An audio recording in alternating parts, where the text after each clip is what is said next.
আমাদের একজন সুন্নি ভাই আল্লামা রইউসউদ্দিন হত্যা করা হয়েছে, ভিডিও ফুটেজ আছে, সব আছে, কিন্তু থানা ওনার হত্যাকারীদের মামলা নেয় নাই। হত্যাকারীদের জন্য এত করে মামলা নেওয়ার চেষ্টা করেও মামলা নিতে পারে নাই, যার কারণে সুন্নিদেরকে মাঠে নামতে হয়েছে। ঠিক কিনা বলেন? আর একটু জোরে বলেন না ঠিক কিনা? সুন্নিদেরকে মাঠে নামতে হয়েছে। জামিয়ার আপনার সাবেক ছাত্র, প্রাক্তন ছাত্ররা মাঠে নেমেছেন।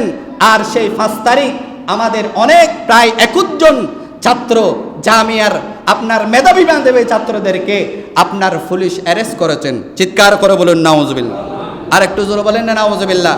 সেই দিন যদি বাংলাদেশের আইন যদি আইনের গতিতে চলতো, বাংলাদেশের আইন যদি আইনের গতিতে চলতো, সেই দিন যদি গাজীপুরের ওই রইউসউদ্দিন হত্যার এই মামলা যদি নিয়ে নিত, আপনার যারা এই হত্যার সাথে জড়িত তাদেরকে যদি যথাযথভাবে শাস্তির আওতায় আনা হতো, আইনের আওতায় আনা হতো, তাহলে সুন্নি আলেমদেরকে মাঠে ময়দানে নামতে হতো না।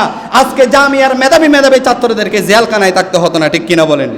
তাহলে বোঝা যাচ্ছে আজকে বাংলাদেশে সর্বোচ্চ বৈষম্যের শিকার হচ্ছে সুন্নিরা। ঠিক কিনা বলেন? আজকে সর্বোচ্চ বৈষম্যের শিকার হচ্ছে সুন্নিরা।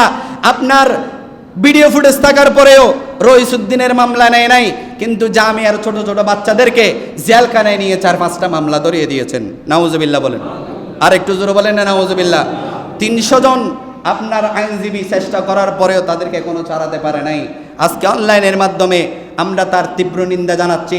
বাংলাদেশে সঠিক আইন প্রয়োগ হোক, বাংলাদেশের সাধারণ মানুষ যাতে আইন পায়, আইনের সহযোগিতা পায়, সেটা বাংলাদেশের মানুষের স্বাধীনতা। ঠিক কিনা বলেন?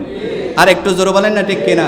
আজকে এগুলো থেকে আমরা বের হতে পারছি না বিদায় আজকে স্বাধীনভাবে মানুষ বিচরণ করতে পারতেছি না। একজন ফ্যাসিস্ট গিয়েছেন, আরেকজন ফ্যাসিস্ট এসে আমাদের বাংলাদেশের মানুষদেরকে এখন আপনার মরিচ যেভাবে উতার নিচে ফিসে ফেলে সেভাবে ফিসে দিচ্ছেন। ঠিক কিনা বলেন?